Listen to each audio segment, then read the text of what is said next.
Corona મહામારીમાં ઘણી નવી મેડિકલ ટર્મિનોલોજી સાંભળવા મળી છે. તેમાંની એક છે ઇન્ટેન્સિવિસ્ટ. તો સર ઇન્ટેન્સિવિસ્ટ એટલે શું?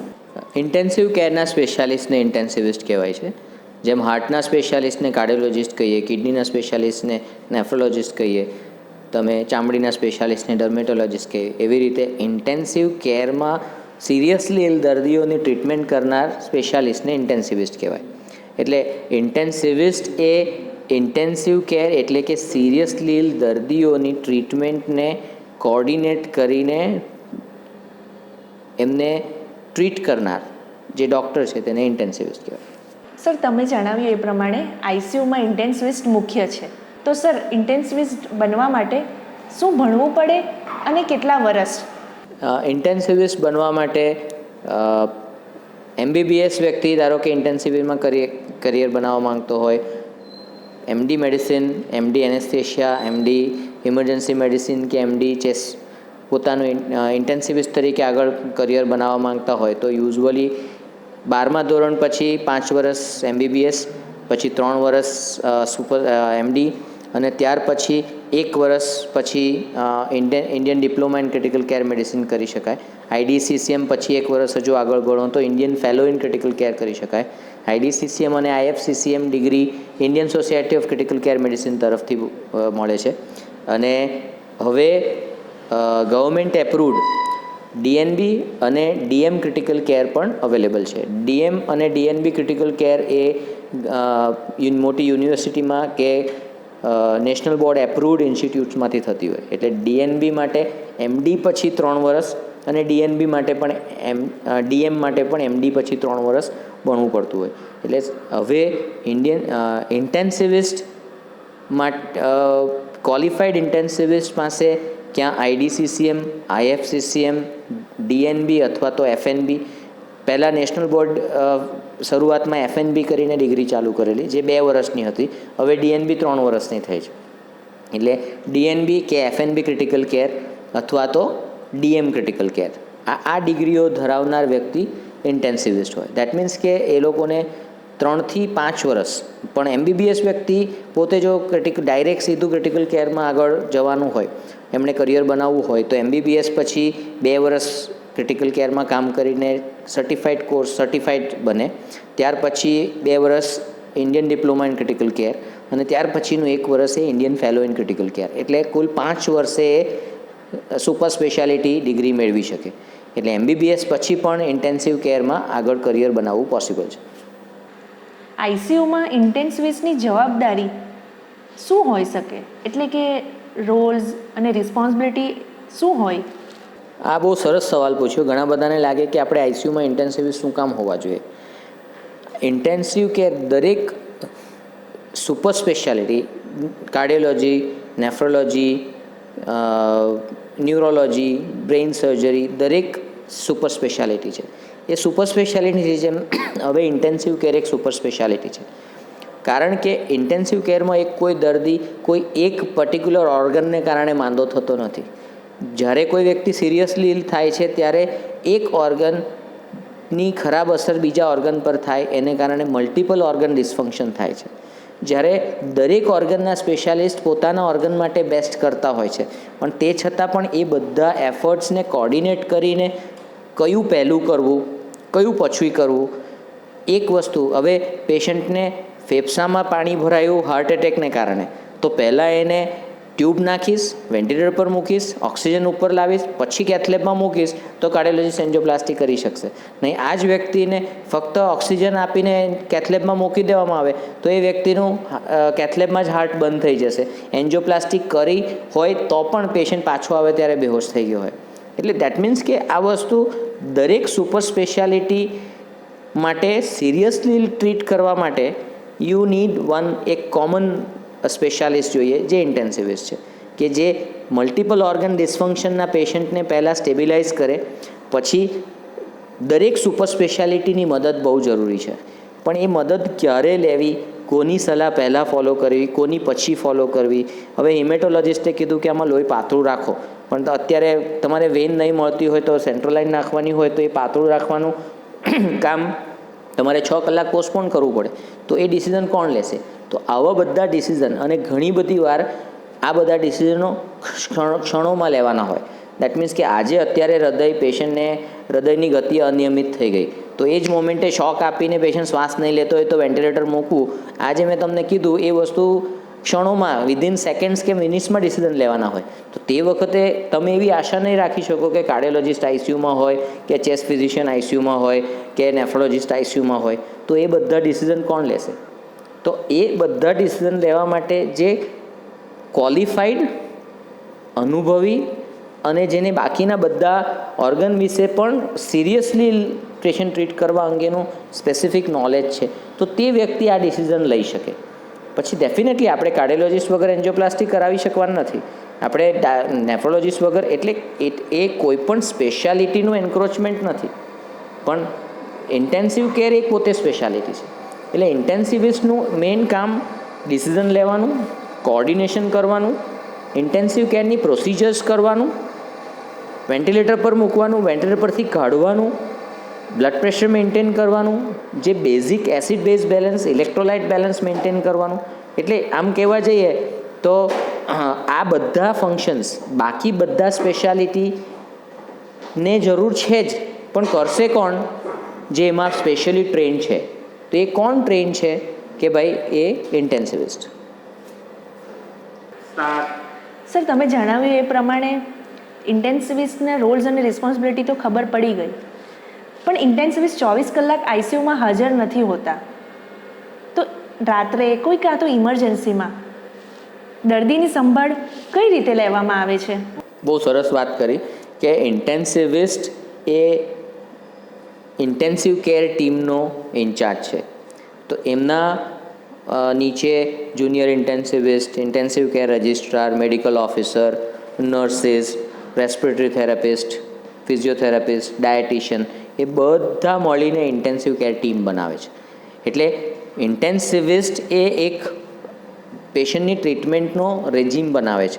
દેટ મીન્સ કે આ વ્યક્તિને પહેલાં ડાયાલિસિસ કરવામાં આવશે, ત્યાર પછી પેશન્ટ કેથલેબમાં જશે, એન્જિયોપ્લાસ્ટી થશે, પછી એમની ઊંઘનું ઇન્જેક્શન બંધ કરવામાં આવશે, ત્યાર પછી પેશન્ટ જાગી જાય પછી નેક્સ્ટ ડે મોર્નિંગ એમને વેન્ટિલેટર પરથી કાઢવામાં આવશે. દેટ મીન્સ કે આવી રીતનો આખો સ્ટેપ કેર પ્લાન ઇન્ટેન્સિવિસ્ટ બનાવે છે અને આખી ટીમ એને એક્ઝિક્યુટ કરે છે. હવે તમને એમ સવાલ થાય કે આવું સિરિયસલી પેશન્ટ રાત્રે આવી તો શું કરશું? રાત્રે ઇન્ટેન્સિવિસ્ટ આવીને આ પ્લાન બનાવશે, કારણ કે સિરિયસ ડીલ પેશન્ટને આવા પ્લાન તુરત જ બનાવવા પડતા હોય છે કે પહેલું શું કરીશ, પછી બીજું શું કરીશ, અને આ ગણતરી ખોટી પડે તો ઇવન જીવનું જોખમ થતું હોય છે. અને ત્યાં જ ઘણીવાર તકલીફ થતી હોય છે કે ભાઈ પેશન્ટને બ્લડ પ્રેશર ઓછું છે તો પહેલાં, અને ઓક્સિજન લેવલ પણ ઓછું છે, તો બ્લડ પ્રેશરની દવા પહેલાં ચાલુ કરું કે પહેલાં વેન્ટિલેટર પર મૂકું? વેન્ટિલેટર પર મૂકતા બીપી ઓછું થઈ જાય અને બીપીની દવા વધારતા ફેફસામાં પાણી ભરાઈ જાય, તો બેમાંથી પહેલાં શું કરવું? એને માટે જ અનુભવ અને ડિગ્રીની જરૂર હોય છે. એટલે ઇમ્પોર્ટન્ટ વસ્તુ એ છે કે 24 કલાક ઇન્ટેન્સિવિસ્ટની ફિઝિકલ પ્રેઝન્સ નહીં હોય, પણ એના પ્લાન તો 24 કલાક એક્ઝિક્યુટ થાય જ છે. એટલા માટે ઇન્ટેન્સિવિસ્ટ એ આઈસીયુ ચલાવે છે, એ આઈસીયુના પેશન્ટનો પ્લાન બનાવે છે, અને એ પ્લાન આખી ટીમ મળીને એક્ઝિક્યુટ. ઇન્ટેન્સિવિસ્ટ એકલો કંઈ જ નથી, જ્યાં સુધી એમની પાસે કેપેબલ ટીમ હોય જે એમના પ્લાન પ્રમાણે એક્ઝિક્યુટ કરે. એક એક્ઝામ્પલ આપું કે અત્યારે ધારો કે આપણે એમ કે પહેલાં સેન્ટ્રલ લાઇન નાખીશું ને પછી ઇન્ટ્યુબેટ કરશું ને, પણ ઇન્ટ્યુબેટ કરવાને બદલે પહેલાં સેન્ટ્રલ લાઇનમાં પેશન્ટને બહુ બધું બ્લીડિંગ થઈ ગયું ને બીપી ઓછું થઈ ગયું, તો એ પ્લાન આખો ફેલ જાય. દેટ મીન્સ કે ઇન્ટેન્સિવિસ્ટ પોતે પોતાના ટીમ મેમ્બર એવી રીતે ટ્રેન કરે છે, રાખે છે. નર્સિસથી માંડીને મેડિકલ ઓફિસરથી માંડીને ઇન્ટેન્સિવ કેર રજિસ્ટ્રાર, ફેલો એવી રીતે હોય કે દરેકના કોમ્પિટન્સી લેવલ હોય કે આ વ્યક્તિ આટલું કરી શકે, આ વ્યક્તિ નહીં કરી શકે, અને એ પ્રમાણે આખો પ્લાન બનતો હોય છે. એટલે ઇન્ટેન્સિવિસ્ટ ફિઝિકલી આઈસીયુમાં હોય કે ન હોય, એનો પ્લાન આઈસીયુમાં હોય જ, અને જરૂર પડે ત્યારે ઇન્ટેન્સિવિસ્ટ પાછો આવીને એ પ્લાન રિવ્યૂ કરતો હોય છે. એટલે પ્લાન 24 કલાકનો જ હોય, એ ઇફેક્ટ થાય જ. સર, તમારી વાતો સાંભળીને મનમાં એક સવાલ ઊભો થયો છે. મારા પડોશી 90 વર્ષના દાદા છે, ન કરે આઈસીયુમાં એમનું એડમિશન કરવાનું થાય, તો સૌપ્રથમ શું કરવું અને શું ન કરવું એ એઝ અ ઇન્ટેન્સિવિસ્ટ કઈ રીતે ડિસાઈડ કરે છે? આ એક બહુ સરસ સવાલ પૂછ્યો કે આપણે ઘણીવાર એવું કહેતા હોઈએ કે અમારા પડોશીના દાદા 90 વર્ષના થઈ ગયા, તો શું 90 વર્ષના થવું એ ગુનો છે? જસ્ટ 90 વર્ષના થયા એટલે મરવા દેવાના? કે દાખલા તરીકે કોઈક બા 5 વર્ષથી ખાટલામાં છે, એ 65 વર્ષના છે, પણ એ બિલકુલ પોતે હાલી ચાલી નથી શકતા, તો શું એને વેન્ટિલેટર પર મૂકવાના? આ સવાલો બહુ કોમ્પ્લેક્સ હોય છે. એના જવાબ ઘણા બધા ફેક્ટર પર ડિપેન્ડન્ટ હોય. અને ઇન્ટેન્સિવિસ્ટ જ્યારે ઇન્ટેન્સિવ કેરમાં ડિગ્રીમાં એક્ઝામમાં અપિયર થાય છે ત્યારે એમને સ્પેસિફિકલી આ સેશન ટ્રેન કરવામાં આવે છે, જેને કોમ્યુનિકેશન સ્કિલ સ્ટેશન્સ હોય. અને હવે કોમ્યુનિકેશન સ્કિલ સ્ટેશન્સ મેન્ડેટરી થયા છે. બીજું palliative care, direction of care discussions, end of life care, આ બધા મથાળા હેઠળ એમને આ ટૉપિક પર ટ્રેન કરવામાં આવે છે. એટલે જ્યારે અમે લાસ્ટ યર ક્રિટિકલ કેર અપડેટમાં આ જ ટૉપિક પર મેં એક ચેપ્ટર લખ્યું છે, જીરિયાટિક ક્રિટિકલ કેર કોમ્પ્લેક્સિટીઝ કરીને, જેમાં મેં આખો ફ્લોચાર્ટ આપ્યો છે કે આવા દર્દીને કેવી રીતે એસેસમેન્ટ કરવામાં આવે. કે દર્દી ક્રોનોલોજીકલ એજ એટલે એની જન્મ તારીખ પ્રમાણેની ઉંમર કેટલી છે અને ફિઝિયોલોજીકલ એજ કેટલી છે. દેટ મીન્સ કે એમના અવયવો પ્રમાણે અવયવો કેટલા કામ કરે છે. કોઈ 60 વર્ષના વ્યક્તિનું હૃદય 10% ચાલુ હોય તો એમની ફિઝિયોલોજીકલ ઉંમર કદાચ 80 હોય. ક્યાં તો કોઈ 85 વર્ષના દાદા રોજ 5 વર્ષ ચાલતા હોય તો એમની ફિઝિયોલોજીકલ એજ 75 હોય. દેટ મીન્સ કે ફક્ત ઉંમર કહેવાથી કોઈનું ડિસિઝન લેવું નહીં, પહેલી વાત. બીજી વસ્તુ, પેશન્ટની પોતાની ઈચ્છા જોવામાં આવે, રિલેટિવ્સની ઈચ્છા જોવામાં આવે.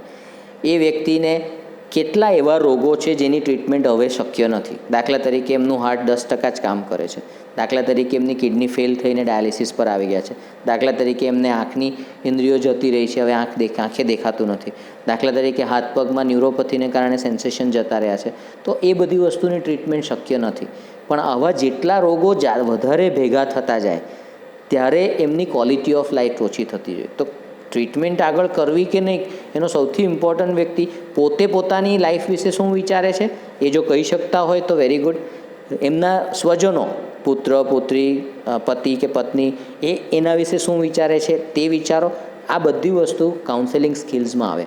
અને એક વેલ ટ્રેન્ડ ઇન્ટેન્સિવિસ્ટ આ વસ્તુમાં ટ્રેન થયેલો હોય એટલે એ પહેલે દિવસે આ બધા ફેક્ટર સ્ટેપ બાય સ્ટેપ જોતો હોય છે અને પછી ડિસાઇડ કરે કે ભાઈ આમાં કેટલું કરવું જોઈએ. કરી તો બહુ બધું શકાય. દાખલા તરીકે મારી પાસે 5 મશીન છે, પગમાં ક્લોટ નહીં થાય એના માટેનું એક મશીન, કમરમાં ચાંદા નહીં પડે એના માટેનું મશીન, ઓક્સિજન ઓછું નહીં થાય એના માટેનું મશીન, બીપી ઓછું નહીં થાય એના માટેનું મશીન, મગજમાં એક્ટિવિટી કેવી ચાલે છે એના માટેનું મશીન. બહુ બધા મશીન અવેલેબલ છે. પણ આ દાદાને કેટલા મશીન લગાવવાથી ફાયદા થશે અને કેટલા મશીન લગાવવાથી ખરાબ થશે? તો એ વ્યક્તિમાં કોઈ સ્પેસિફિકલી ટ્રેન્ડ હોય તો એ ઇન્ટેન્સિવિસ્ટ છે, કે એને આઈસીયુના બધા જ મશીનો વિશે માહિતી હોય અને એટલા માટે કયું લગાવવાથી ફાયદો થશે, કયું લગાવવાથી દુઃખ દર્દ વધશે, એ બધી વસ્તુની જાણકારી હોવી અને સમજાવી શકતા હોવું, આ બંને જરૂરી છે. એટલા માટે ઇન્ટેન્સિવ કેરની ડિગ્રી અને અનુભવ હોય ત્યાર પછી ઇન્ટેન્સિવિસ્ટ દર્દીને કેટલું કરવાનું કે નહીં કરવાનું એના વિશેની જાણકારી આપી શકે. અને ખરેખર એમ કહીએ કે અનુભવ ક્યારે શું નહીં કરવાનું તે જ શીખવાડતો હોય છે. અને તેને માટે ઘણીવાર એમ કહીએ કે ડિગ્રી ઉપરાંત અનુભવ, જ્યારે બંનેનું મિશ્રણ, એટલે તમારી પાસે થિયરિટિકલ નોલેજ હોવું જોઈએ, અપડેટેડ હોવા જોઈએ અને વાત કરવાની સ્કિલ, આવડત હોવી જોઈએ. ઘણીવાર તમે એમ મોઢા પર કહી દો કે ના હવે બહુ થયું દાદા, બહુ જીવી લીધા, હવે કંઈ નહીં થાય, તો એ વસ્તુ નહીં ચાલે. દરેક વ્યક્તિને 99 વર્ષના દાદાને બી જીવવાની ઈચ્છા હોઈ શકે. તમે એમની પાસેથી ઈચ્છા ન લઈ શકો. સો એ તમારે શબ્દોનું ચયન, તમે કઈ વસ્તુ કઈ રીતે સમજાવો છો તે ઘણું બધું મેટર કરતું. એટલે ઇન્ટેન્સિવિસ્ટ પોતાના નોલેજ ઉપરાંત એ કઈ ભાષામાં સમજાવે છે અને પેશન્ટના રિલેટિવનું ઓપિનિયન, એમની ઈચ્છાઓ શું છે તે પણ પ્રોપર જાણે છે અને ત્યાર પછી ડિસિઝન. અને ખરું કહું તો મારા 20 વર્ષના કરિયરમાં આ સૌથી અઘરો ટૉપિક છે. એટલે એમ કહેવાય કે હું મારા સ્ટુડન્ટને સૌથી છેલ્લું આ શીખવું કે બેટા તું આ વસ્તુ ડિસાઇડ કરજે કે ક્યારે શું નહીં કરવું, અને ક્યારે શું નહીં કરવું તો હવે બાકીનું શું કરવાનું, તે એક નેક્સ્ટ ટૉપિક છે અને એ ઘણો અઘરો છે.